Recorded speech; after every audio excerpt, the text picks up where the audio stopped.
In this video, I will show you how to turn on your precise location for Lyft. So the first thing that you need to do is you need to go over to your settings. And once you do that, you need to scroll down to something that's indicating apps or applications.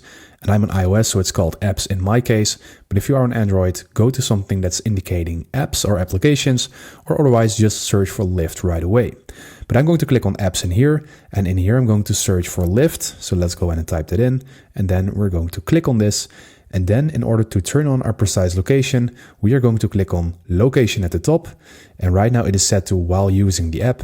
And I would suggest you to put it on while using the app because it is a taxi app and otherwise this app will not function properly. So make sure that you have while using the app on or always.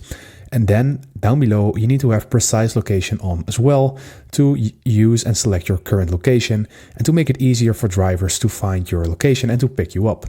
So right now it is already enabled in my case, but if it's not, then just go ahead and click on this slider in here and then you will have your precise location turned on. So it's really easy and straightforward. I hope this video helped you out.